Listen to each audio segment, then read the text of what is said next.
नमस्कार, मैं मंजू छिल्लर काव्यांगन संचालन समिति की ओर से काव्य गंगा की तीसरी श्रृंखला में एक बार पुनः आपके समक्ष उपस्थित हूँ। काव्यांगन हिंदी के प्रचार प्रसार में समर्पित संस्था जो सन 2018 में स्वर्गीय डॉक्टर रामकृष्ण शर्मा द्वारा स्थापित किया गया था, अब 7,500 सदस्यों का विशाल और प्रतिष्ठित परिवार है। इस पावन मंच पर अनेक गतिविधियां होती हैं। उन्हीं में से एक गतिविधि ऑनलाइन पुस्तक के लोकार्पण की है, जिसमें नवाकुर और वरिष्ठ साहित्यकारों की पुस्तकों का लोकार्पण होता है।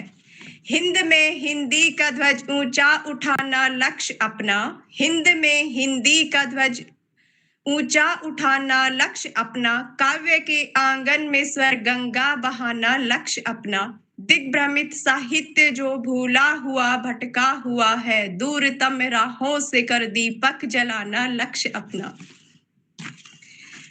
तो आज इसी क्रम में हम काव्यांगन के इस प्रतिष्ठित मंच पर श्री जगदीश चंद्र कन्नौजिया जी, जो एक नामी साहित्यकार हैं, के नए उपन्यास मृग तृष्णा के लोकार्पण के लिए यहाँ एकत्रित हुए हैं।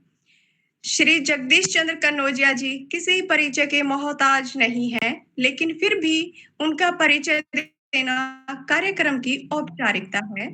इनका जन्म कन्नौज में हुआ था। उनके पिताजी स्वर्गीय कन्हैया लाल प्रसिद्ध सुगंध के व्यवसायी थे।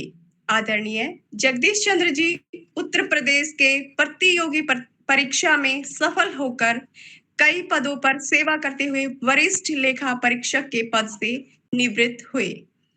साहित्यिक उपलब्धियों की बात करें तो एक के बाद एक करके उनके 5 उपन्यास प्रकाशित हो चुके हैं और उनकी लेखनी प्रभावमान है।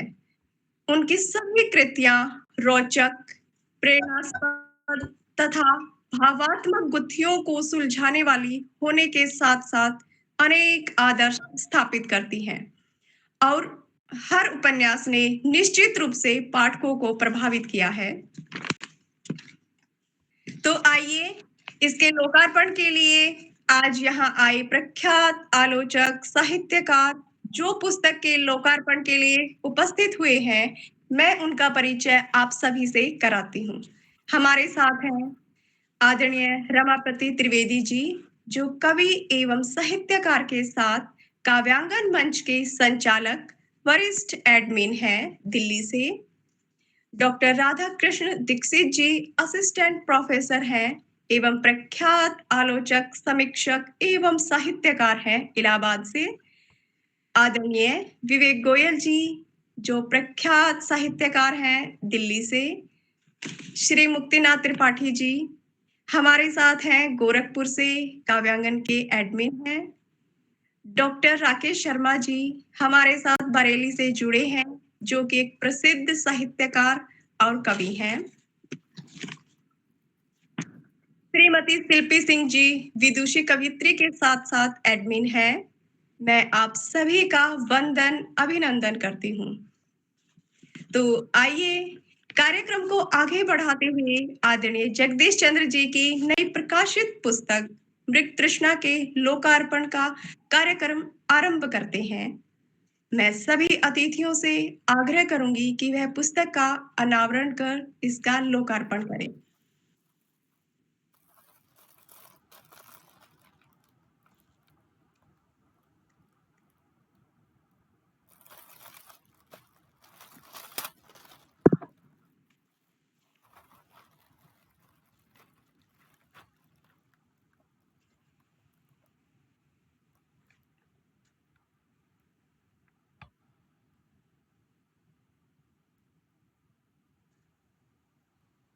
सबसे पहले मैं आपकी पुस्तक के लोकार्पण के लिए बहुत बहुत बधाई और शुभकामनाएं देती हूँ।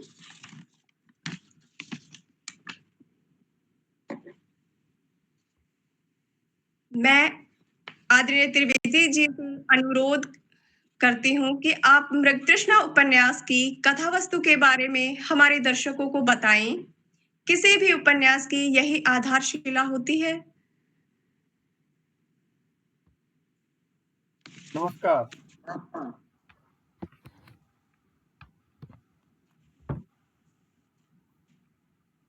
कनौजिया साहब को बहुत बहुत मैं बधाई देता हूँ, शुभकामनाएं देता हूँ उनके इस मृत तृष्णा उपन्यास के लिए। मृत तृष्णा जगदीश चंद्र कन्नौजिया जी का लिखा गया एक समसामयिक उपन्यास है। यह उपन्यास अपने शीर्षक के औचित्य को पूर्ण रूप से सिद्ध करता है।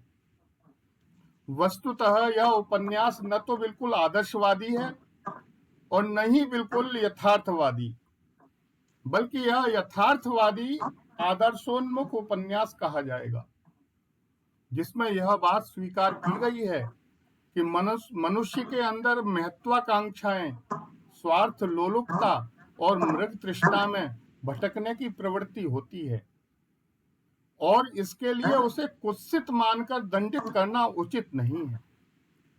नायिका आकांक्षा ने नायक उदय का अपने स्वार्थ के लिए दुरुपयोग किया, अपने आगे बढ़ने के मार्ग में उसे एक सीढ़ी की तरह प्रयोग किया और जैसे ही उसके सन्मुख उससे बेहतर विकल्प नजर आया, उसने एक क्षण भी राह बदलने में नहीं लगाई।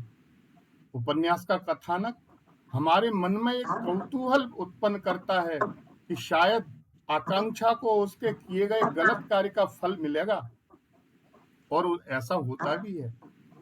यहाँ तक कहानी यथार्थ बताती है। वास्तविकता यही है और आज के समाज में यही हो रहा है। लोग अपने स्वार्थ के लिए अपने सगे संबंधियों तक को धोखा देने में हिचकते नहीं है। मनुष्य के अंदर से नैतिकता, परिहितशील, विनय, लज्जा, इन सब गुणों का किस प्रकार लोप हो रहा है, यह नायिका आकांक्षा के चरित्र के माध्यम से दिखाया गया है, जिसमें पूरी तरह से सफल हुए हैं डॉक्टर साहब। और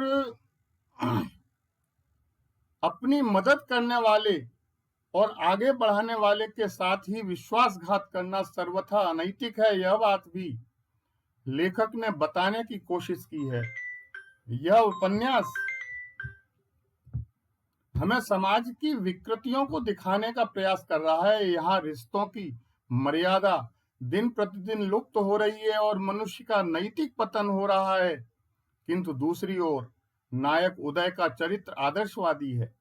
वह सच्चा समाज सुधारक है, निष्काम कर्म करता है और किसी की मदद करने पर उसका प्रतिदान नहीं चाहता। यह उपन्यास आकांक्षा और उदय की प्रेम कहानी तो है ही, लेकिन यह सिर्फ एक प्रेम कहानी ही नहीं, बल्कि तत्कालीन समाज में जो घटनाएं घटित हो रही हैं, आजकल संबंध जिस तरह बन और बिगड़ रहे हैं, जिस प्रकार समाज आजादी की आड़ में अनैतिकता के पथ पर चल रहा है और मृग मारीचिका में भटक रहा है, जैसी बातों को भी बड़े पैनेपन से स्पष्ट करता है। कहानी का नायक उदय, जो मर्यादाओं में बंधा हुआ व्यक्ति है, जो अपने कर्तव्य का भलीभांति निर्वहन करना जानता है, वह अपने परिवार के प्रति समर्पित है, सबकी सहायता करना उसका परम कर्तव्य है, जो आकांक्षा को हर समय सहायता, संबल तथा प्रेम देता है। आकांक्षा द्वारा ही सर्वप्रथम प्रणय निवेदन करने पर वह उसकी बात मानकर उसे स्वीकार करता है। चल तुझे प्यार की सरगम दे दूं, ऐ तुझे मनुहार का फागुन दे दूं, उर में उठते हो प्राण ज्वार। इस तरह की उदय और आकांक्षा के प्रणय गीत इस उपन्यास में कई बार जयशंकर प्रसाद जी का स्मरण करा देते हैं। तो यह उपन्यास कहीं कहीं एक गीत काव्य सा प्रतीत होता है, जिसमें मेघदूत के यक्ष और यक्षिणी की विह्वलता भी है, उद्वेग भी है और सरसता भी है।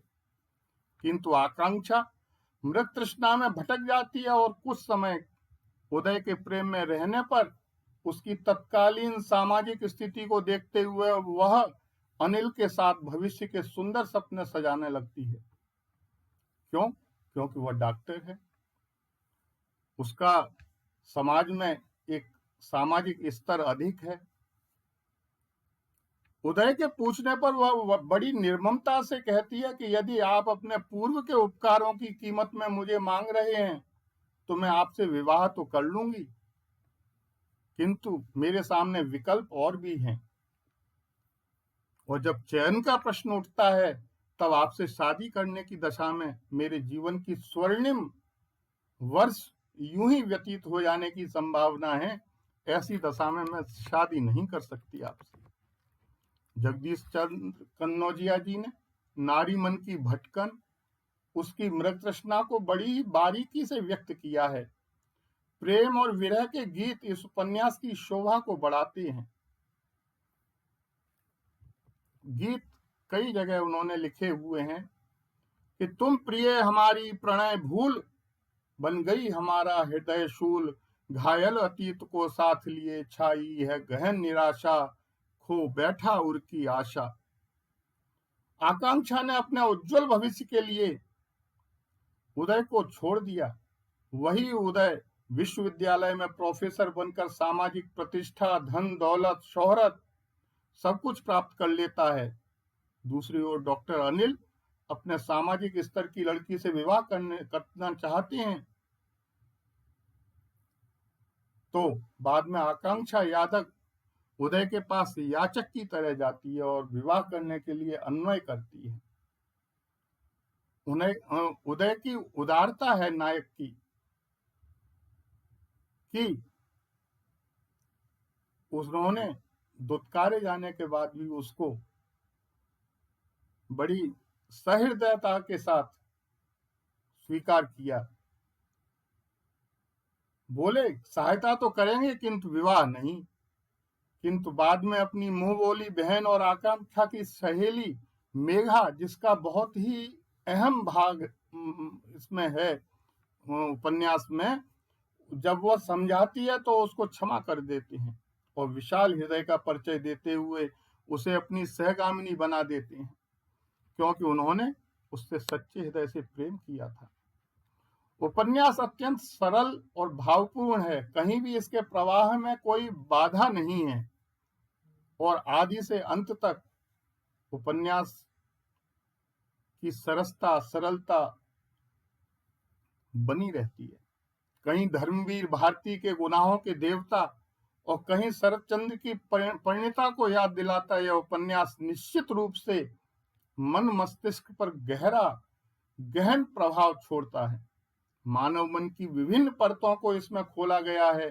किसी को दोष न देते हुए लेखक ने बड़ी आसानी से अपने शीर्षक मृग तृष्णा को सार्थक किया है। प्रथम दृष्टा यह एक उपन्यास कहानी मात्र है, किंतु पढ़ते पढ़ते हमें यह ज्ञात होता है कि यह समाज के लिए अनोखा संदेश प्रस्तुत कर रहा है कि किसी के लिए कोई मापदंड या मानदंड नहीं बनाया जा सकता। डॉक्टर अनिल आकांक्षा को छोड़ता है। इस माध्यम से उपन्यासकार ने यह बताने की चेष्टा की कि बुराई का फल सदैव बुरा ही होता है, लेकिन वहीं नायक उदय द्वारा आकांक्षा को अपना लेने पर यह भी संदेश मिलता है कि पाप से घृणा करो, पापियों से नहीं। उदय बड़ी आसानी से उसके दोष को क्षमा करके उसे अपना लेता है। इससे भी सीख मिलती है कि यदि किसी को क्षमा करो तो सच्चे दिल से करो।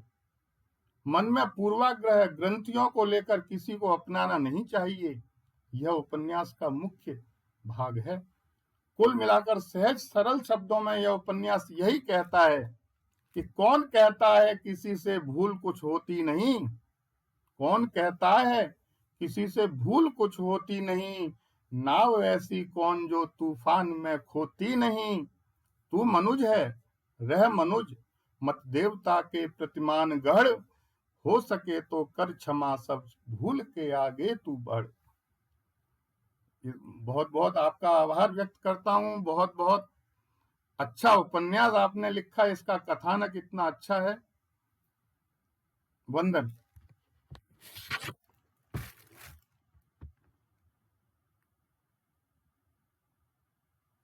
आपका माइक बंद है मंजू जी।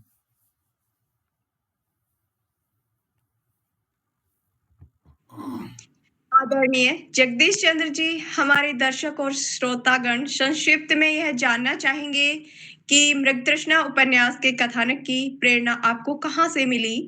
अक्सर हम कथानक आसपास के वातावरण से लेते हैं, तो क्या आपके जीवन के आसपास कोई ऐसी कहानी घटित हुई?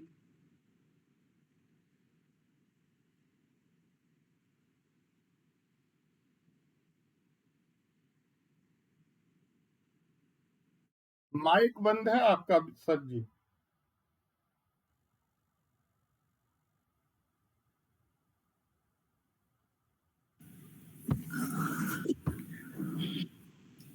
एक समाज सुधारक होने के नाते अपने आसपास के परिवेश में युवाओं की प्रेम कहानियों से प्रभावित हुआ। उनके विविध प्रकार के संबंध, कुछ तो भौतिक संबंधों से, कुछ युवावस्था के भटकाव से गलत दिशाओं की ओर अग्रसर थे। उन्हें प्रेम का सही मार्ग बताने की मंशा जागृत हुई मेरे मन में। बस यहीं से मृगतृष्णा के कथानक का उद्गम बना। उपन्यास के प्रारंभ में उनका सूक्ष्म सार भी दिया गया है। वर्तमान में युवाओं के में व्याप्त सेक्सुअल प्रेम समाज को विकृत कर रहा है। उन्हें सुधारने की प्रेरणा से इसका कथानक गढ़ा गया।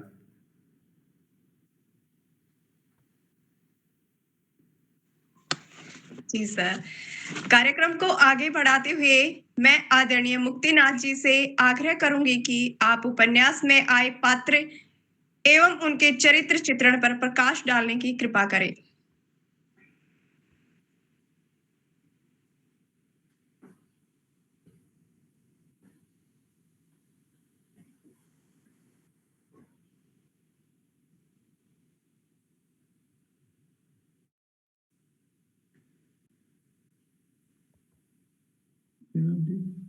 माइक बंद है मुक्तिनाथ जी आपका।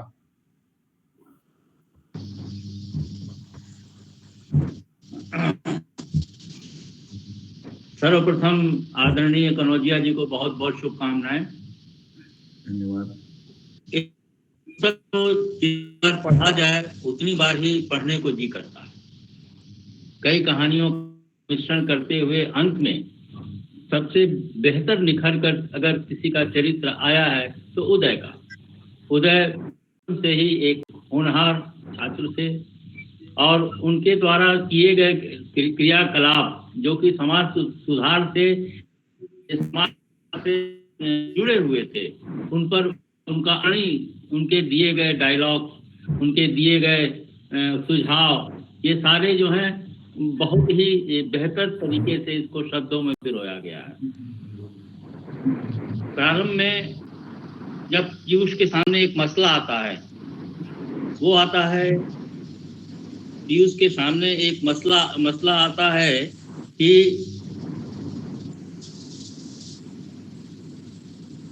अपने मित्र के कठिन रूप समस्या से उलझन के समय तो उन्होंने उनको जो निदान दिया, उनके मित्र अमर और उनके मामा की लड़की नीता के बीच के प्रकरण को उन्होंने बहुत से सुलझाने का प्रयास किया, जो एक उनका एक मददगार के रूप में कह लीजिए या एक सुधार के रूप में कह लीजिए, तो उनका कार्य वहीं से उदय को आगे ले जाता है। आगे धीरे धीरे उदय के क्रियाकलाप तरह तरह के युवा पीढ़ी को संदेश भी देते हैं। जैसे आकांक्षा के साथ उनका प्रणय, बीच में डॉक्टर अनिल का आना, इन सारी चीज़ों को बहुत खूबसूरती से करते हुए इस उपन्यास में इसको दर्शाने की कोशिश की गई है, जिसमें कि उदय जी का चरित्र एक नायक की तरह उभर कर आता है और वर्तमान पीढ़ी को एक संदेश भी देता है।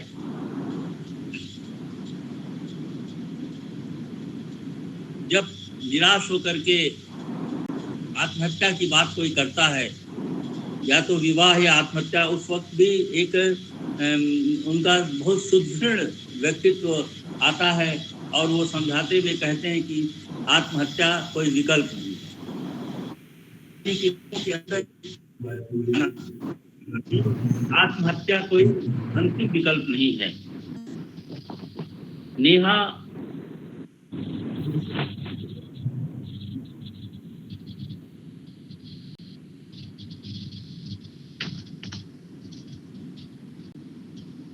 आकांक्षा का व्यक्तित्व एक संघर्षरत नारी के रूप में दिखाया गया है, जो बीच में कहीं भटकाव के रास्ते पे आ जाती है, और जब उस भटकाव से वह स्वयं को परखती है तो उसमें अपनी गलतियों को आत्मसात करते हुए जो आगे का रास्ता चुनती है और उदय से वो क्षमा याचना इत्यादि करती है।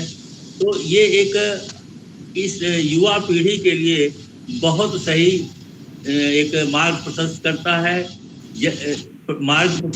है और कभी कभी अपनी हैसियत से ज़्यादा आकांक्षा पाल लेना भी व्यक्तित्व के लिए बहुत अच्छा नहीं माना जाता। ये इन्हीं दो पात्रों के बीच पूरी कहानी घूम रही है। बीच बीच में उदय की एक जिसको यूं कह सकते हैं धर्म बहन कह सकते हैं उसका, और बीच बीच में जो पत्राचार के माध्यम से जो कहानी को आगे बढ़ाया है वह सन 80 की याद दिलाता है।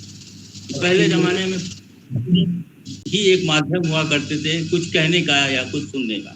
तो इन सब अंततोगत्वा मैं इसी पर आता हूँ कि यह उपन्यास बहुत अच्छे कथानक किया गया है, क्योंकि पूरी कथानक तो जी ने बता दिया है, मैं उसको नहीं जाना चाहूँगा।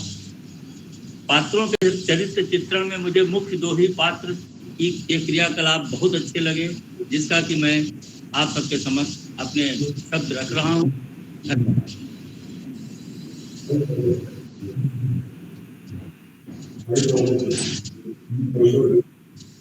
आदरणीय कन्नौजिया जी, जानना चाहती हूँ मैं कि आपने नायिका आकांक्षा के रूप में एक सती साध्वी स्त्री का चरित्र न लेकर एक भटकाव की शिकार युवती को चरित्र नायिका के रूप में क्यों लिया?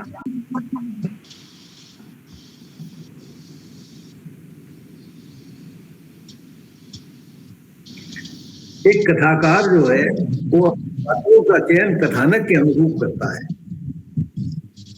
मेरे उपन्यास के समाहित दर्शन के लिए एक ऐसी नायिका की आवश्यकता थी जिसके भटके हुए आचरण को सुधार का माध्यम बना।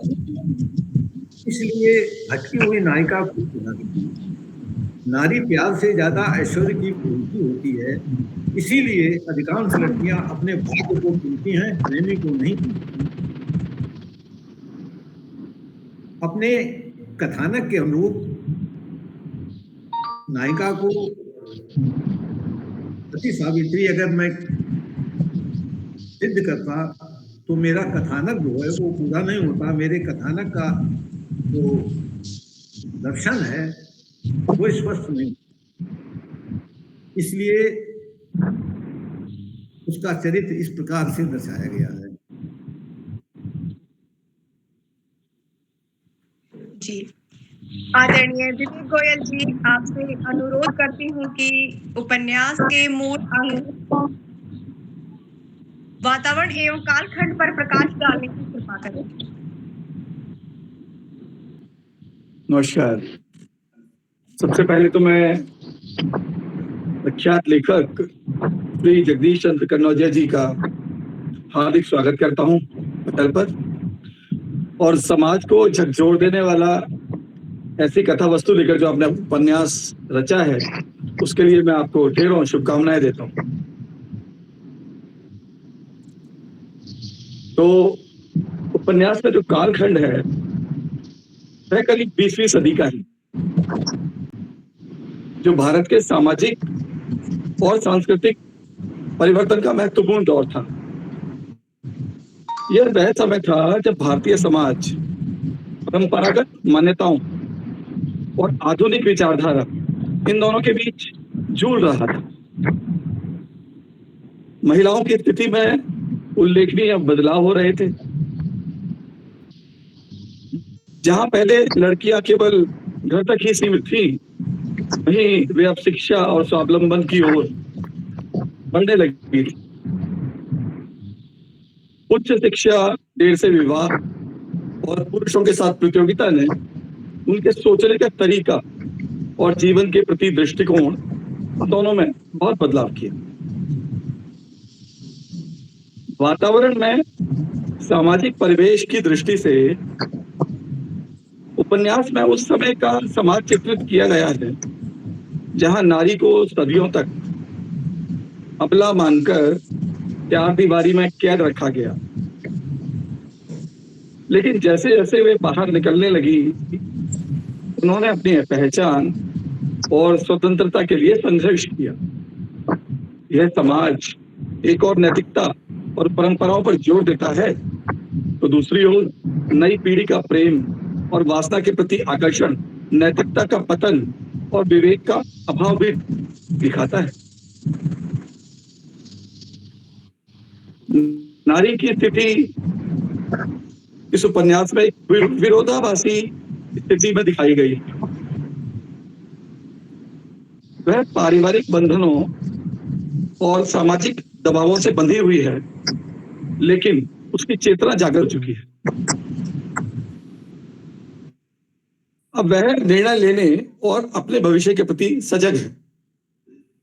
पुरुषों के साथ बढ़ते संपर्क ने उसे स्वतंत्रता के साथ भावनात्मक और नैतिक भटकाव भी दिया। मानसिक परिवेश की बात करें तो समाज में बदलाव के बीच नारी के मन में अभी भी द्वंद्व है। वह अपने रिश्तों, जिम्मेदारियों और स्वतंत्रता के बीच फंसी हुई लगती है। वह अपने पारंपरिक दायित्वों और आधुनिक इच्छाओं को संतुलित करने का प्रयास करती है। यह मानसिक संघर्ष समाज के पुरुष प्रधान दृष्टिकोण और उसकी स्वतंत्रता की चाह के बीच संघर्ष का प्रतीक है। उपन्यास में प्यार और वासना के बीच के भेद को भली भांति दर्शाया गया है। नई पीढ़ी अक्सर इन दोनों को समझने में असमर्थ है, और जिसके कारण समाज में नैतिकता का पतन, चारित्रिक अधोपतन होता है। कुल मिलाकर निष्कर्ष यही है कि मृत तृष्णा का वातावरण उस समय की सामाजिक, मानसिक और नैतिक जटिलताओं को दर्शाता है। यह कहानी न केवल नारी सशक्तिकरण और उसके संघर्षों को रेखांकित करती है, बल्कि यह भी दिखाती है कि समाज किस तरह के बदलावों से गुजर रहा है। यह उपन्यास एक ऐसी दुनिया की ओर इशारा करता है जहां परंपरा और आधुनिकता के बीच तालमेल बैठाना आवश्यक है। धन्यवाद। बहुत बहुत धन्यवाद आदरणीय शिल्पी सिंह जी। आपकी साहित्य में कौन परिचित नहीं है। आप जैसी विदुषी से मैं जानना चाहती हूँ कि उपन्यास में पात्रों के बीच हुई संवाद शैली के ऊपर आपका क्या दृष्टिकोण?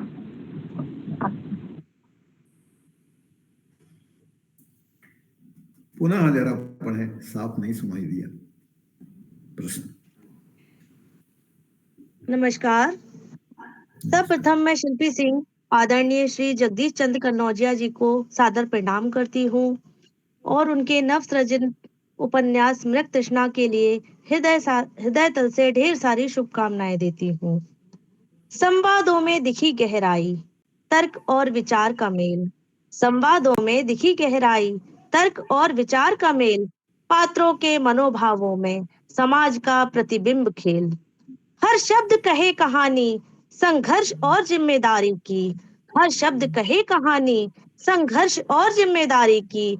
मृत तृष्णा में जीवन की छवि, सत्य का अनमोल खेल। मृत तृष्णा में जीवन की छवि, सत्य का अनमोल खेल। आदरणीय श्री जगदीश चंद्र कन्नौजिया जी के इस नए उपन्यास मृत तृष्णा के पात्रों की संवाद शैली और उसके विश्लेषण में व्यक्तित्व, समाज और तर्क के विभिन्न पहलुओं की गहरी छाप दिखाई देती है। हर पात्र की संवाद शैली उनके आंतरिक संघर्ष और सामाजिक जिम्मेदारियों से जुड़ी हुई है, जो उनकी भावनाओं और विचारों को प्रकट करती है। उदय की संवाद शैली तर्कसंगत और गंभीर है, जो उसके परिपक्वता और समस्या सुलझाने की क्षमता को दर्शाती है। वह हमेशा विषय पर रहते हुए व्यवहारिक समाधान प्रस्तुत करता है और उसकी शैली में आत्मविश्वास और नेतृत्व की स्पष्ट झलक है। इसके विपरीत पीयूष की शैली सरल और सहायक है, जो उसकी भावनात्मकता और पारिवारिक भूमिका को प्रकट करती है। बहुत वह सुंदर। अधिकतर अपने बड़े और अनुभवशील साथी उदय पर निर्भर रहता है और उसकी संवाद शैली से एक प्रकार की सहमति और अनुग्रह की भावना व्यक्त होती है। इसी के साथ अमर के संवादों में स्पष्ट असमंजस और भय की भावना है, जो उसकी अनुभवहीनता और समाज की आलोचना से जुड़ी हुई है। वह अपनी स्थिति में मार्गदर्शन के लिए दूसरों पर निर्भर रहता है। नीता की संवाद शैली में उथल-पुथल और सामाजिक दायित्वों का संघर्ष लगता है। वह स्पष्ट और बेझिझक संवाद करती है, लेकिन उसके मन में आत्मविश्वास की कमी और पारिवारिक दबाव दिखाई देते हैं। मेघा की संवाद शैली संतुलित और सहानुभूतिपूर्ण है, जो उसकी समझ और सहानुभूति को व्यक्त करती है। वह आकांक्षा की मानसिक स्थिति को समझती है और एक मार्गदर्शक के रूप में कार्य करती है, जिससे उसके संवादों में सहायक और सकारात्मक दृष्टिकोण प्रकट होता है। मृग तृष्णा उपन्यास के संवादों में गहराई और विचारशीलता का अभाव नहीं है, जैसा कि नायक के द्वारा उठाए गए प्रश्नों में देखा जाता है। सामाजिक रूढ़ियों पर सीधा प्रहार और चरित्रों के दृष्टिकोण को स्पष्ट करने के लिए प्रभावी प्रश्नों का उपयोग किया गया है।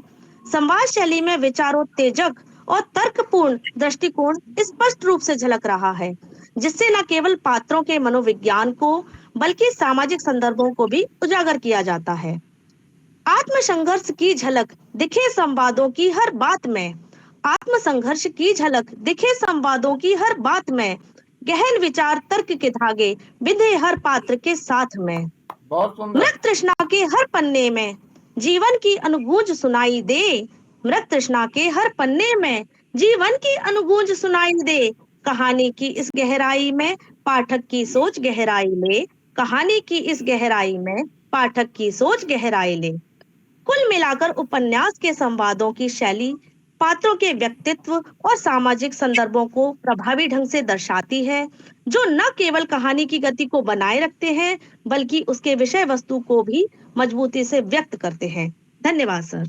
बहुत सुंदर। धन्यवाद मैम। बहुत सुंदर मैम। आदरणीय कनौजिया साहब से मैं जानना चाहूंगी कि आपने नायक को मर्यादा में बंधा दिखाया किंतु नायिका को नहीं, ऐसा क्यों?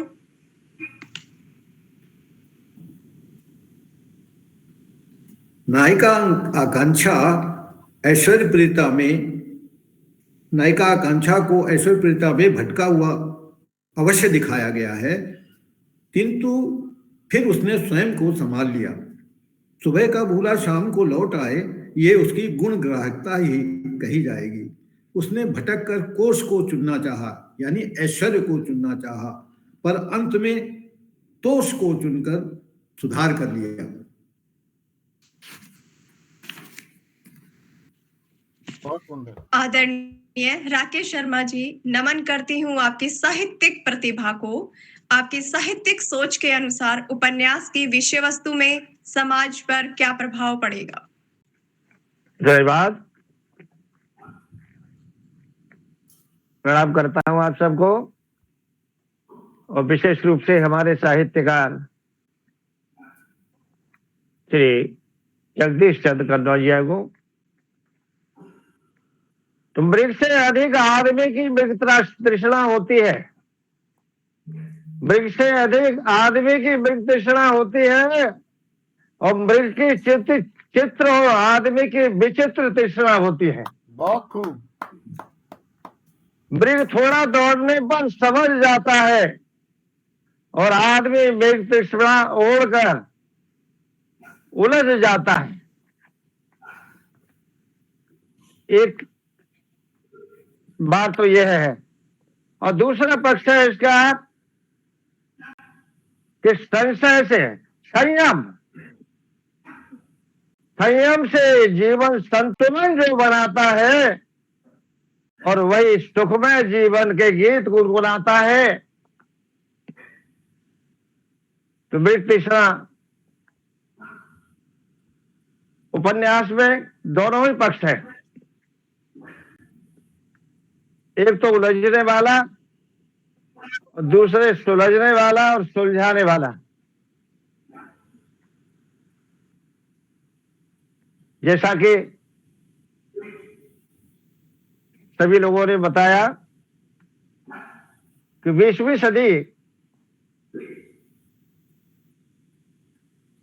के आधार पर यह उपन्यास रचा गया, क्योंकि साहित्य समाज का दर्पण होता है। अपने समय की परिस्थितियों को देख करके उपन्यास की रचना की और यहाँ आदर्शोन्मुख यथार्थ प्रस्तुत किया है। यथार्थ का चित्रण होते हुए भी उसको आदर्शोन्मुख किया है। बहुत सुंदर। और समाज पर जहां तक प्रभाव का प्रश्न है, घटनाएं आपकी सत्य जैसी प्रतीत होती है, भले ही काल्पनिक पात्र हो। और शुरुआत यहां से की है। इन पात्रों के नाम है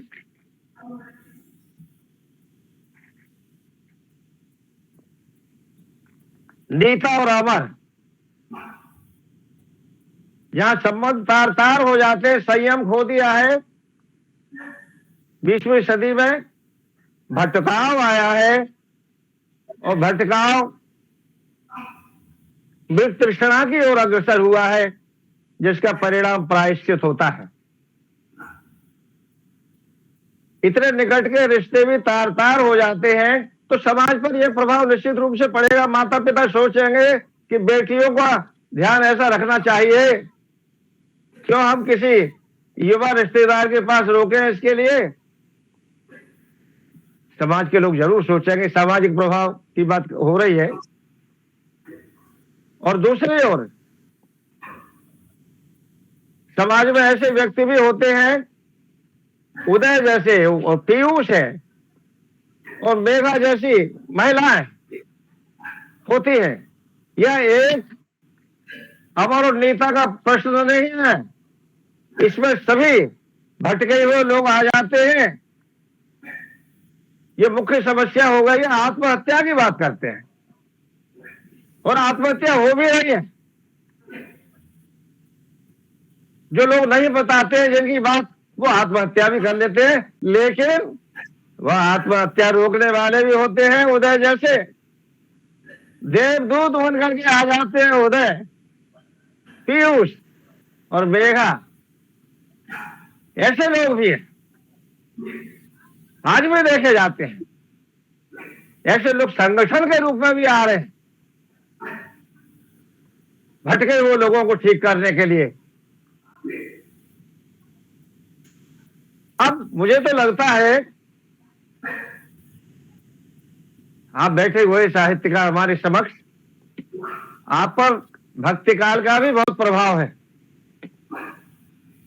क्योंकि उदय कुछ आचरण ऐसे करता है जैसे रामचरितमानस के श्री राम जी से प्रभावित हो। एक नारी के व्रत की बात भी करता है वो। एक नारी व्रत व्रत कर झारी ते पति हितकारी। मुझे तो लगता है कि तुलसीदास से बहुत प्रभावित होंगे आप। और आपने 2 पंक्तियां वो भी कही है, प्रविष्ट नगर कीजिए सब काजा। अपनी बातों में ऐसी पंक्तियां भी है।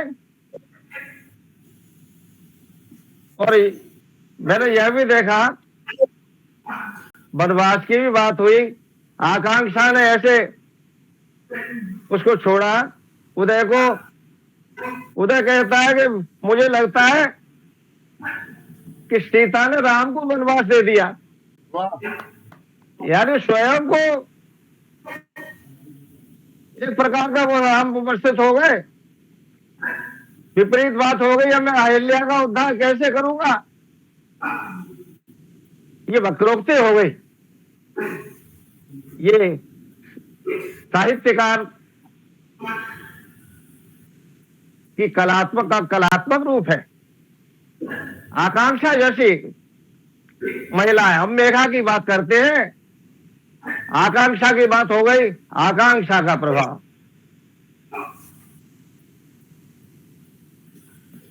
यहां भी मृगदर्शना, आकांक्षा भी मृगदर्शना में उलझ जाती है।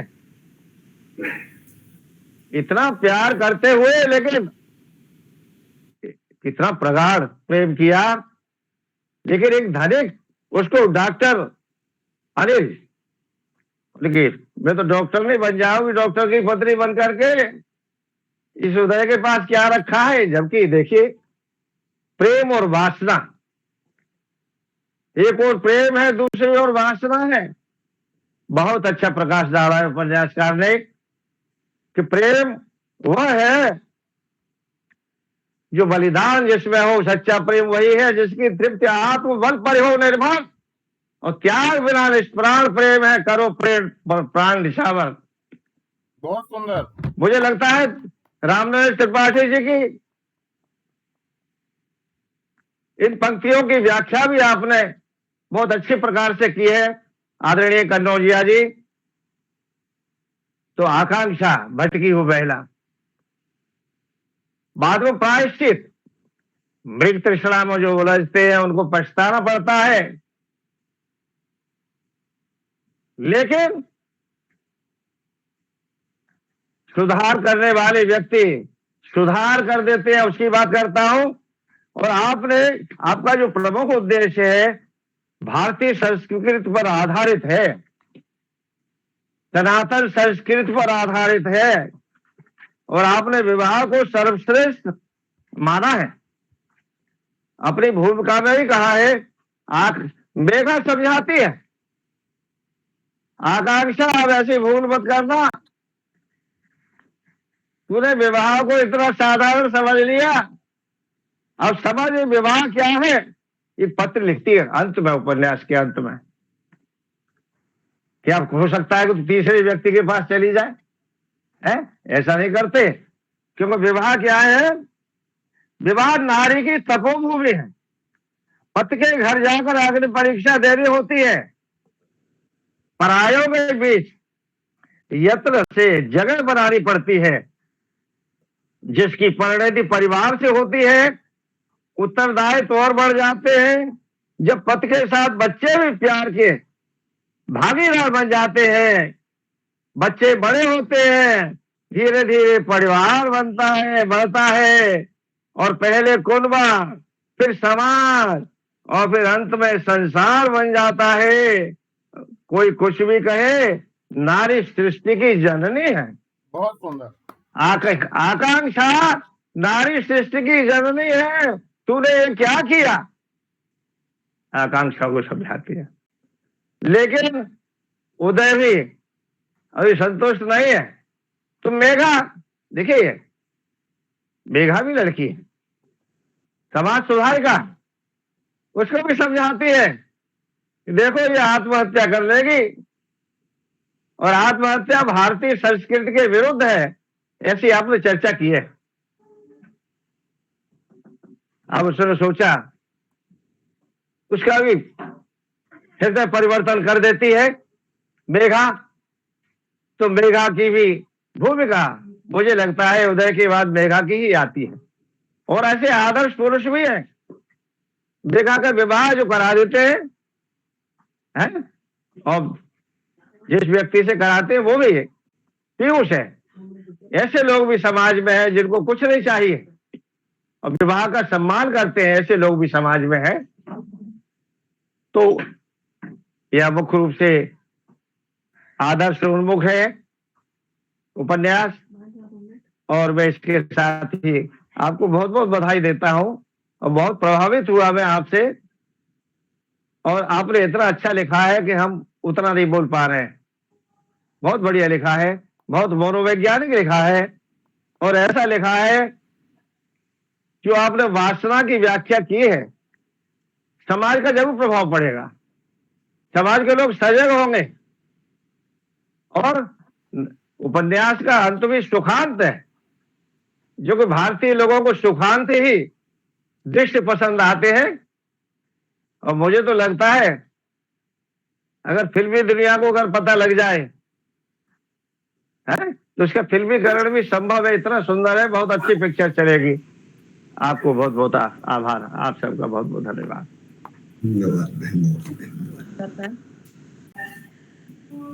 आदरणीय कनौजिया जी, इतना संवेदनशील विषय लेने का कारण क्या रहा? इस उपन्यास में सबसे पसंदीदा पात्र आपका कौन है?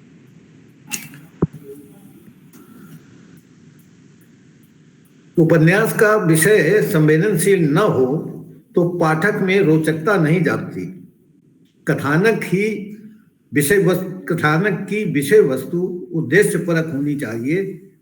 उसमें स्वाभाविकता और तारतम्यता लाने के लिए उसे गंभीर और संवेदनशील बनाना पड़ता है, अन्यथा पाठक उससे ऊब कर बीच में ही अधूरा उसको छोड़ देगा।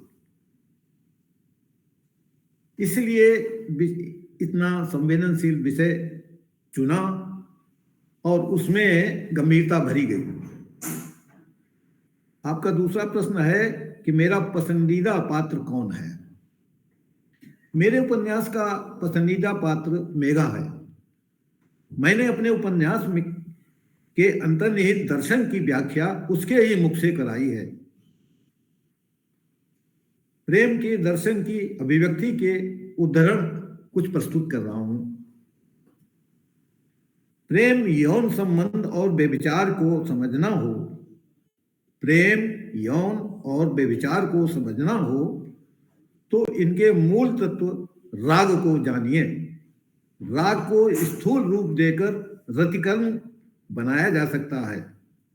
रतिकर्म तो राग के बिना भी होता है और राग से युक्त भी होता है, किंतु एक स्थिति इसके मध्य की भी है जहां राग तो होता है पर रति नहीं होती। राग का यही सूक्ष्म धरातल प्रेम कहलाता है।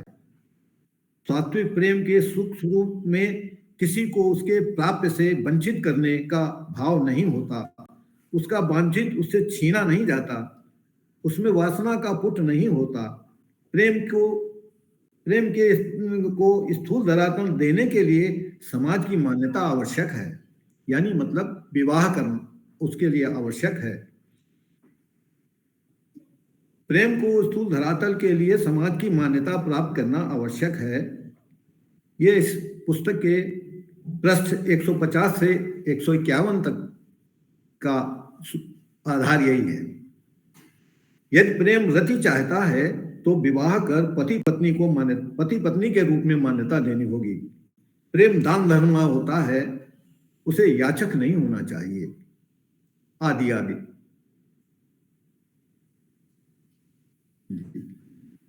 जी आदरणीय। समीक्षात्मक दृष्टिकोण और साहित्यिक क्षेत्र के जाने माने नाम डॉक्टर राधाकृष्ण दीक्षित जी हमारे साथ में हैं और काव्यांगन के प्रमुख स्तंभों में से एक है।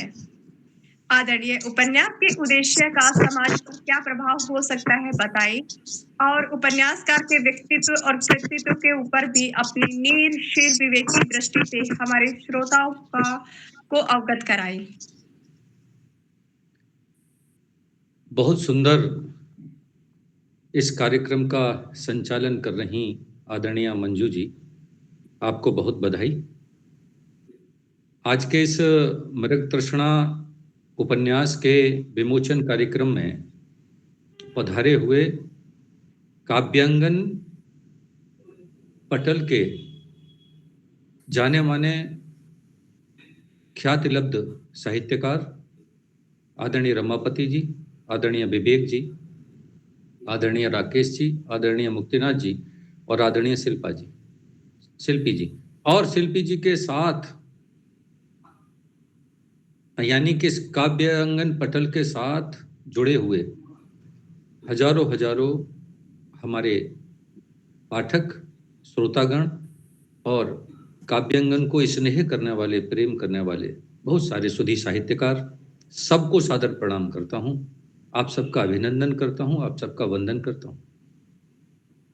बहुत ही अच्छा अवसर है और यह बहुप्रतीक्षित अवसर है जब मुझे आदरणीय जगदीश चंद्र कनौजिया जी को उनके उपन्यास मृगतृष्णा के विमोचन के अवसर पर, लोकार्पण के अवसर पर उन्हें बधाई देने का अवसर प्राप्त हो रहा है। मैं अभिभूत हूँ। एक ऐसा रचनाकार, एक ऐसा साहित्यकार आज काव्यांगन के पटल पर है जिसने अनेकानेक दृष्टियों से साहित्य की सेवा की है। आज समीक्षात्मक दृष्टि से अगर हम मृगतृष्णा को समझना चाहते हैं तो सबसे पहले हमें यह जानना होगा कि किसी भी ग्रंथ की समीक्षा दो भागों में करके हो सकती है। पहला भाग होता है कथाकार। जब तक हम कथाकार को नहीं जानेंगे तब तक उसकी कथा से जुड़ना अधूरापन होगा, क्योंकि वो जिस कथा को विरचित करता है, सृजित करता है, जन्म देता है, उसमें वह स्वयं भी कहीं न कहीं छिपा रहता है। इसलिए उस कथाकार को समझना उसकी कथा से ज्यादा आवश्यक है। इसलिए सबसे पहले मैं चाहता हूं कि मैं आदरणीय जगदीश चंद्र कनौजिया जी के संबंध में कुछ बताऊं, तब फिर मैं उनकी मृगतृष्णा पर बातचीत करूं। मैं उनका जीवन परिचय नहीं देने वाला। मैं यह बताना चाहता हूं कि जगदीश चंद्र कनौजिया जी एक वरिष्ठ लेखा परीक्षक के रूप में सेवाएं देने वाले रहे हैं।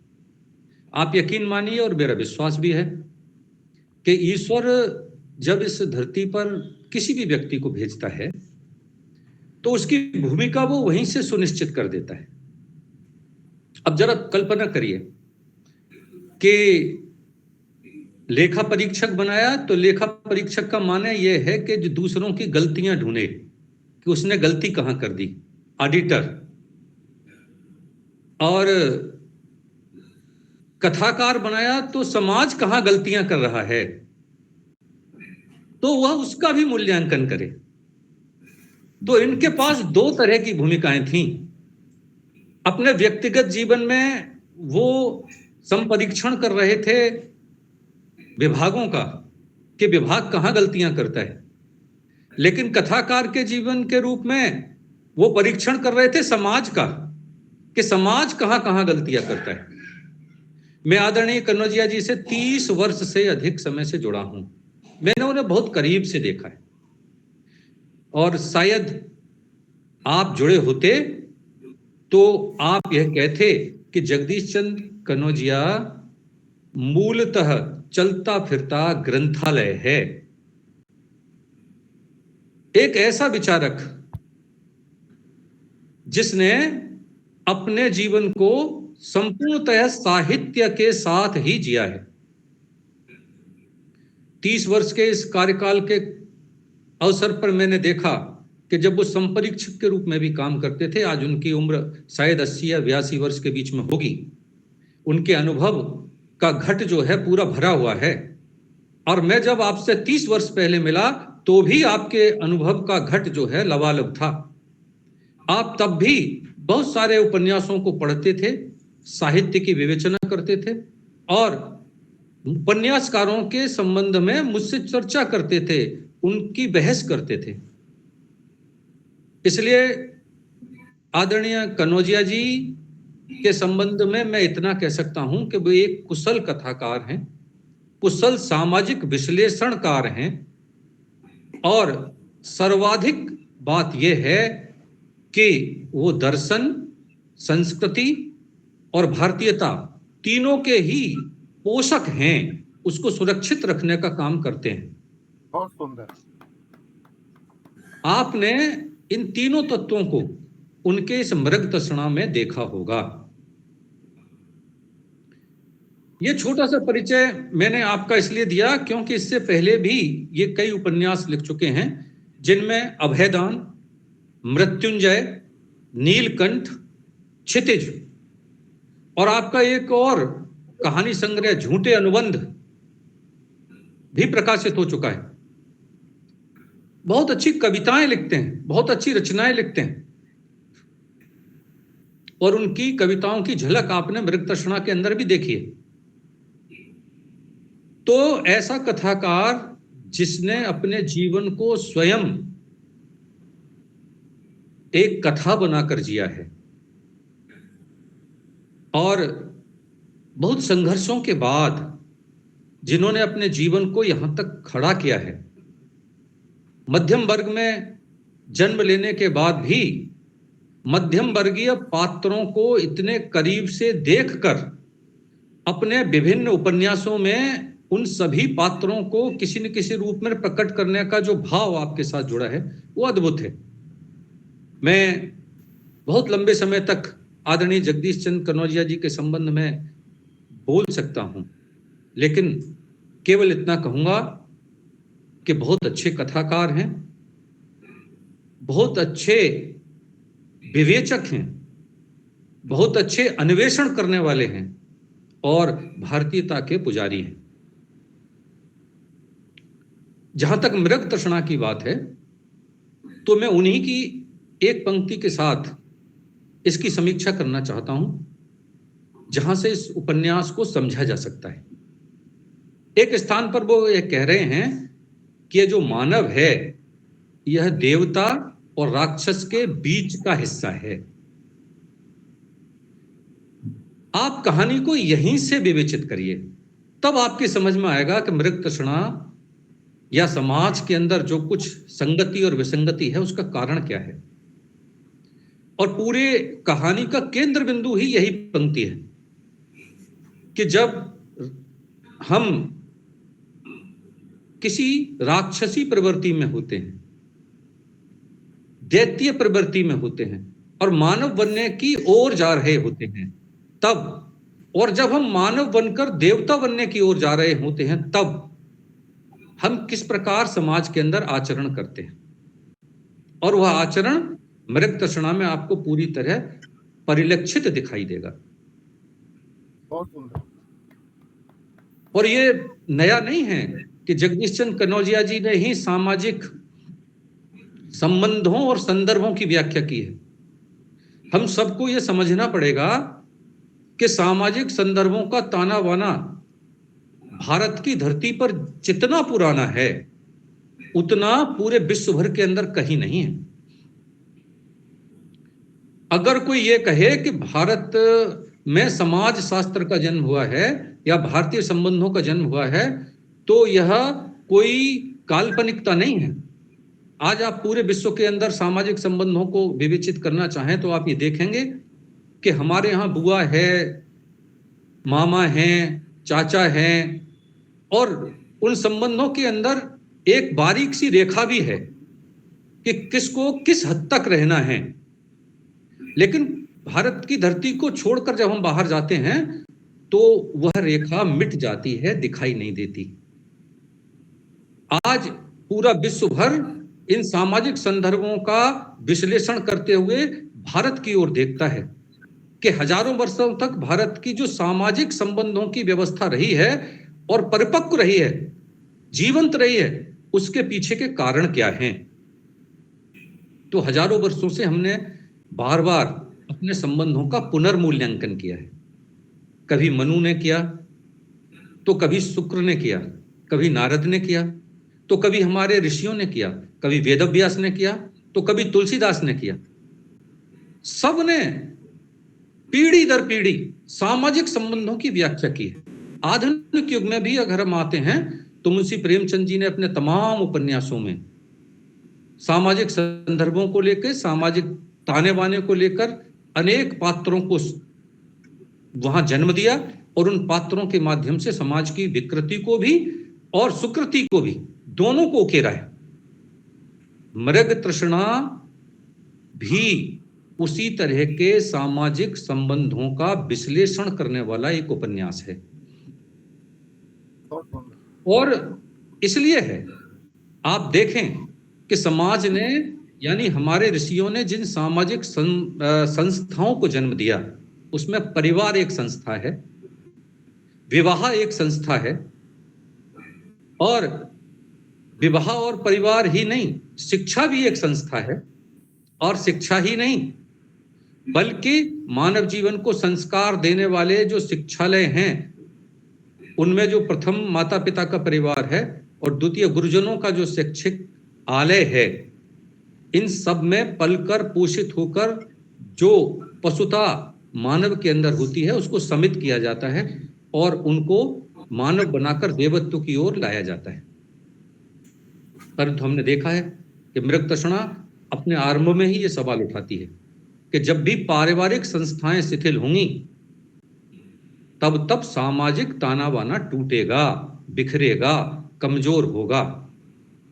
और इसका उदाहरण है कि अगर सामाजिक संस्था के संचालन करने वाले माता पिता अगर ये तय कर लेते कि उन्हें अपनी जवान पुत्री को अकेला छोड़ना है या विवाह में या उत्सव में जाना ज्यादा आवश्यक है, यह तय कर लेते और इसका मूल्यांकन कर लेते, तो फिर वो घटना घटित नहीं होती जो मृग तृष्णा के अंदर घटित हुई है। इसलिए आप जरा विवेचना करिए मृग तृष्णा की, तब आप ये पाएंगे कि यह कोई घटना नहीं है, यह मृग तृष्णा के अंदर उकेरा गया उल्लेखनीय कोई विशेष संदर्भ नहीं है। अगर आप आंख उठाकर देखेंगे तो आप ये देखेंगे आपके आस पड़ोस में, आपके परिवार में जितनी भी यौन संबंधी घटनाएं हो रही हैं या जितनी भी सामाजिक संबंधों को तोड़ने वाली या जितनी भी सामाजिक संबंधों को कमजोर करने वाली घटनाएं हो रही हैं, उन सब में परिवार संस्था की शिथिलता का दोष है।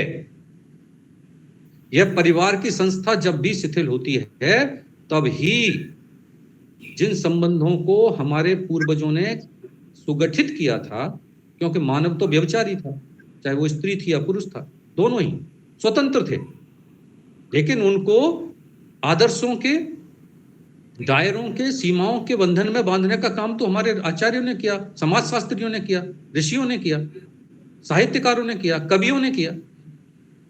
वही काम मृग तृष्णा में जगदीश चंद्र कनौजिया जी ने किया है। उन्होंने यह संकेत किया कि परिवार संस्था को शिथिल नहीं होना चाहिए। एक तो यह किया। दूसरा, पालन पोषण परिवार संस्था में कैसा हो रहा है?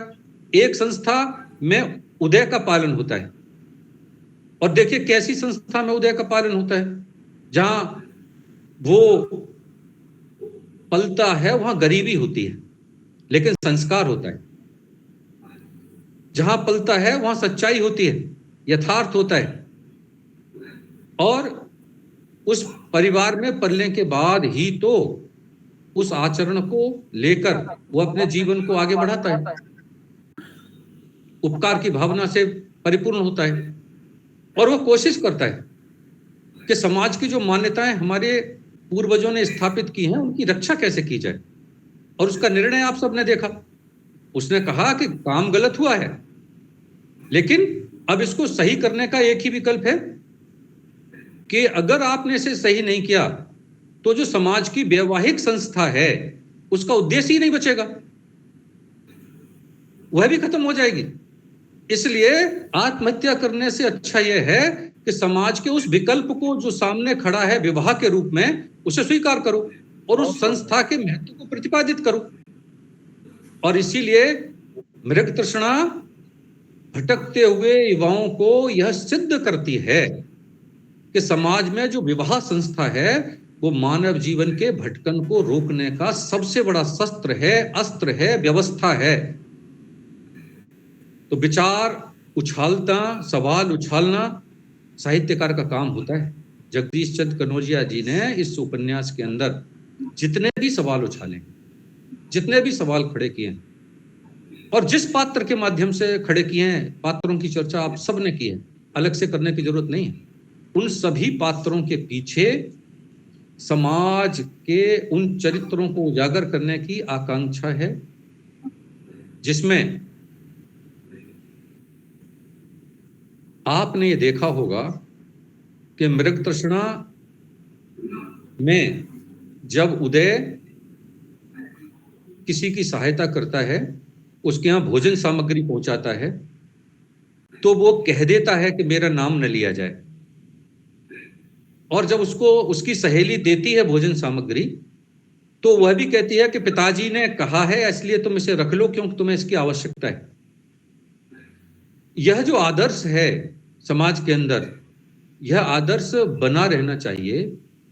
इसलिए मृग तृष्णा में उदारता का स्थान है, सहायता का स्थान है, परोपकार का स्थान है, जो उदय के साथ है। और आप देखिए, पात्रों का चरित्र चित्रण तो छोड़िए, पात्रों का नामकरण भी कथाकार की कहीं न कहीं किसी न किसी जिज्ञासा का समाधान तो है ही। एक आकांक्षा है, जितनी हमारी आकांक्षाएं होंगी उतने ही हम भटकेंगे। और एक उदय है, जब भी हम उदित होंगे दूसरों को रोशनी देंगे, अंधेरे को दूर करेंगे। तो पात्रों के नाम के चयन के पीछे भी कथाकार की अपनी एक विचारधारा होती है, एक हेतु होता है, एक उद्देश्य होता है। मृग तृष्णा के संबंध में जहां आदरणीय कनौजिया जी ने कहा कि प्रेम और रति, मैंने इनके सारे उपन्यासों को लगभग पढ़ा है। प्रेम कहीं न कहीं इनके उपन्यासों का मूल भाव रहा है, और मैं इनको इसलिए भी बधाई देना चाहता हूं कि प्रेम को अभिव्यक्त करना सभी कथाकारों की ताकत नहीं होती, शक्ति नहीं होती, सामर्थ्य नहीं होती। वो डरते हैं कि अगर हम अपने उपन्यासों में प्रेम लिखेंगे तो लोग क्या कहेंगे। अगर हम अपने उपन्यासों में प्रेम की बात करेंगे, वासना की बात करेंगे, यौन संबंधों की बात करेंगे तो लोग क्या कहेंगे, ये कैसा कथाकार है, मेरे बारे में क्या सोचेंगे। हिम्मत चाहिए, उन सभी प्रश्नों का जवाब देने की हिम्मत चाहिए जो समाज जिनको लेकर बिखर रहा है, टूट रहा है। आधुनिक समाज की सबसे बड़ी विकृति है प्रेम। हालांकि प्रेम की व्याख्या तो हर काल में हुई है और उसको और उत्तरोत्तर श्रेष्ठ बनाने के प्रयत्न भी हुए हैं, लेकिन जहां से शुरुआत होती है विखंडन की, संबंधों के टूटने की, उसमें देह जो है सबसे पहला मुख्य चयन होता है, आंखों का देह। और जहां देह पर दृष्टि जम जाती है, आप देख रहे होंगे कि जब वो रिश्तों के बीच में बंधे हुए दोनों लोग, माँ बाप जब छोड़ देते हैं, तो वहां देह ही है जो उनको उस रास्ते पर चलने के लिए विवश करती है, जहां विचार शून्य हो जाता है। तो प्रेम तो एक उत्कृष्टता है, प्रेम तो सबने किया है, कृष्ण ने भी किया, राम ने भी किया। प्रेम के उत्कृष्ट भाव में जब हम चले जाते हैं तो हम देवतुल्य हो जाते हैं, और प्रेम के जब निम्न भाग में हम चले जाते हैं तो हम दैत्यपूर्ण पाशवी वृत्तियों के साथ अपने जीवन को जोड़ लेते हैं। एक और बड़ी बात इस उपन्यास की है जिसमें हमें ध्यान देने की बड़ी आवश्यकता है, और वो ये है कि किसी भी संबंध में हम घुस तो आसानी से जाते हैं, किसी भी संबंध में, प्रेम के किसी भी संबंध में हम घुस तो आसानी से जाते हैं, लेकिन उससे निकलना बहुत मुश्किल होता है, बहुत मुश्किल निकलना होता है। इसलिए किसी भी प्रेम संबंध में किसी युवा को घुसते समय यह ध्यान रखना पड़ेगा कि क्या उस प्रेम के हिस्से से या उस रिश्ते में जिसमें वो जा रहा है उससे निकल सकता है। समाज के अंदर बढ़ते हुए आधुनिकता बोध को भी मृग तृष्णा में बहुत ही खूबसूरती के साथ प्रस्तुत किया गया है। आधुनिकता बोध एक ऐसा समय था जब प्राचीन काल के प्रेम में आधुनिकता का बोध नहीं होता था, नायक के आचरण का बोध होता था, नायक के विचारों का बोध होता था, नायक के श्रेष्ठ और संत पुरुष होने का, सज्जन होने का बोध होता था। तो लोग प्रेम करते थे नायक नायिका से और नायिका नायक से। लेकिन समय बदला तो प्रेम के बोध में नायक का सुविधा संपन्न होना, समृद्ध होना, यह भी उसके साथ जुड़ा, जो मृग तृष्णा में बाद में जिसके कारण से यह बात नायिका के मन के अंदर आती है कि अगर मैं इसके जीवन के साथ जुड़ूंगी तो मेरा जीवन किस प्रकार से पूरा रहेगा, और वहां पर आकर वो अपने निर्णय पर विचार करती है। उपन्यास में एक और खास बात आपने देखी होगी, और जो प्राचीन उपन्यासों में सभी में दिखाई देती है, वो है हमारे पत्रात्मक शैली, पत्र भेजे जाने का जो हमारा एक सिलसिला, और पत्रों की भाषा में जो दर्शन आदरणीय कनौजिया जी ने दिया है, जब आप उसे पढ़ेंगे, उसके तर्कों को पढ़ेंगे, तो मैं तो पढ़कर अभिभूत हो जाता हूं कि किस तरह के तर्क जो मानव को गढ़ सकते हैं, मानव के जीवन को गढ़ सकते हैं, वहां से रास्ते दे सकते हैं युवा पीढ़ी के लिए, किस प्रकार उन्होंने कुशलता के साथ गढ़े हैं। उनकी काव्य की बहुत सारी पंक्तियां हैं। जब आप देखिए स्वाभाविकता लाने के लिए कथा में उन्होंने किस प्रकार से, जब युवा शेरो शायरी करते हैं अपने साथियों के साथ बैठकर, तो उन्होंने भी इस पूरे उपन्यास में कई स्थानों पर इस प्रकार का एक सहजता लाना या उस उम्र का सही मूल्यांकन कैसे हो। तो देखिए लिखा है उन्होंने कि मेहरबान हो के बुला लो मुझे चाहे जिस वक्त, और मैं गया वक्त नहीं हूं कि फिर आ न सकूं। तो ये जो शेरो शायरी करने का युवाओं का एक भाव होता है एक उम्र पर, वह भी उन्होंने बड़ी सहजता के साथ पूरे उपन्यास में परिलक्षित किया है। बहुत लंबी व्याख्या हो सकती है मृग तृष्णा की, लेकिन मैं इतना कहूंगा कि मृग तृष्णा जब भी किसी व्यक्ति के अंदर जन्म लेती है, अगर हम इसके शीर्षक की दृष्टि से भी देखें, तो वह भटकन पैदा करती है, वह उद्देश्य से दूर ले जाती है और हमारे संपूर्ण चरित्र को विकृत कर देती है। इस पूरे उपन्यास में शीर्षक ही पूरे उपन्यास की कथा कहने में सक्षम है।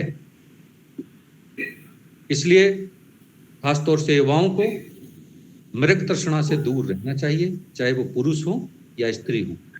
गलत कोई भी नहीं होता, न स्त्री गलत होती है न पुरुष गलत होता है, लेकिन अगर वो सशक्त सामाजिक संस्थाओं के अंदर पलकर आते हैं, बड़े होते हैं, तो वे उदय बन जाते हैं। और अगर उन सशक्त पारिवारिक संस्थाओं में नहीं बंधते या उनमें पलकर बड़े नहीं होते, तो फिर वह किसी भी कथा के नहीं बल्कि किसी भी समाज के खलनायक बन जाते हैं। इसलिए नायक और खलनायक बनने में सामाजिक संस्थाओं, माता पिता और शिक्षालयों का बड़ा योगदान है। मृग तृष्णा ये संदेश देता है कि हमें अपनी इन संस्थाओं से बेखबर होकर निश्चिंत नहीं होना चाहिए। हमें आने वाली पीढ़ी को यह सिखाना है कि हमारी जो परिवार संस्था है वो उतनी ही जटिल रहे, उतनी ही सशक्त रहे, हमारी शिक्षा संस्था उतनी ही जटिल और उतनी सशक्त रहे, जो मानव को मानव बना सके, उसे देवता बनाने की ओर ले जा सके। इसीलिए उपन्यास के अंत में लेखक ने भी साधारण से नायक को देवता बनाने का प्रयास किया और उदय को वह मानव नहीं रहना देना चाहते, वह आदर्श की ओर उन्मुख करके वो देवता के रास्ते पर ले जाना चाहते हैं और इसमें वे सफल भी हुए। मैं अंत में मृग तृष्णा के इस विमोचन कार्यक्रम में आदरणीय कन्नौजिया जी की उपस्थिति में उन्हें एक बार पुनः काव्यांगन पटल की ओर से साधुवाद देना चाहता हूं, उनका अभिनंदन करना चाहता हूं और ईश्वर से प्रार्थना करता हूं कि उनको इतनी ऊर्जा, इतनी सामर्थ्य, इतनी शक्ति ईश्वर दे कि वो अभी इस प्रकार के नए विषयों पर, जो आधुनिक विषय हैं, उन विषयों पर नए चिंतक के रूप में और नए उपन्यासों का, नए साहित्य का सृजन करें। उन्हें एक बार बधाई, अभिनंदन और पूरे काव्यांगन पटल को भी मैं आभार व्यक्त करना चाहता हूँ जिन्होंने मृग तृष्णा के समीक्षा का अवसर दिया और संचालिका मंजू जी जिन्होंने बहुत सुंदर संचालन करते हुए मुझे बुलाया। आप सबका पुनः पुनः आभार, धन्यवाद। बहुत सुंदर सर। आदरणीय कन्नौजिया दीक्षित जी को भी विशेष रूप से उनका आभार कि आप ही कन्नौजिया को लाए, कन्नौजिया सर को लाए हैं, तो आपके लिए भी बहुत बहुत धन्यवाद, बहुत बहुत आभार। वो आप सबको ही नहीं लाए हैं, साहित्य के क्षेत्र में मुझे भी लाए हैं। आप ही को तो लाए, तो हमें सौभाग्य मिला कि आप हमारे मध्य उपस्थित हैं और ये इसके माध्यम बने हमारे दीक्षित जी। धन्यवाद। सर, मेरा अंतिम प्रश्न है आपसे, आदरणीय कन्नौजिया जी। इस उपन्यास के माध्यम से आपने समाज को क्या संदेश देने का प्रयास किया है?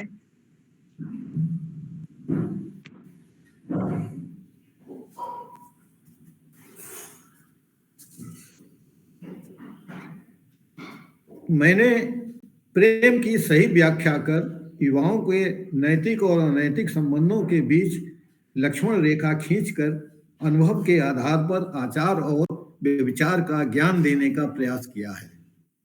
बस यही मेरा उद्देश्य है। बहुत सुंदर, बहुत सुंदर सर। हमें बहुत प्रसन्नता है कि आज काव्य गंगा ग्रंथ विमोचन में श्रीमान जगदीश चंद्र जी की प्रकाशित रचना का ऑनलाइन लोकार्पण संपन्न हुआ। आप इसी प्रकार प्रेम और श्रृंगार की सार्थक करती हुई और मानवीय संवेदनाओं और मूल्यों को उभारती हुई सुंदर रचनाओं का सृजन करती रहें। मैं चाहता हूं कि आदरणीय कन्नौजिया जी अगर इस अवसर पर कुछ कहना चाहते हों काव्यांगन पटल के लिए और अपने ग्रंथ विमोचन के अवसर पर अपने अनुभवों के लिए, तो कृपया शेयर जरूर करें।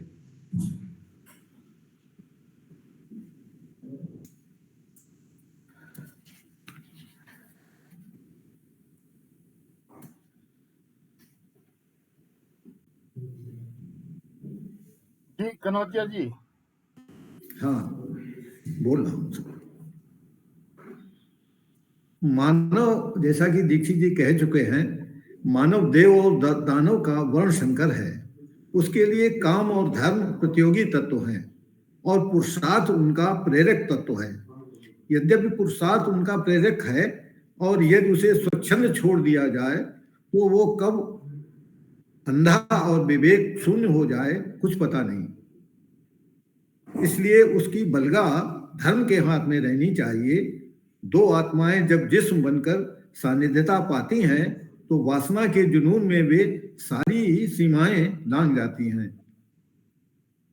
तो वासना के जुनून में वे सारी सीमाएं लांघ जाती हैं या लांघने के लिए तत्पर हो सकती हैं। नर और नारी की निकटता उनमें पूरक होने के भाव सजित कर सकती है। तब वे सारे रिश्ते नाते भूलकर केवल स्त्री पुरुष रह जाते हैं और सानिध्यता उन्हें आग और फूस में परिवर्तित कर देती है। पौरुष की नजर पड़ते ही नारी रिश्ते की केचुल से बाहर होने को होती है।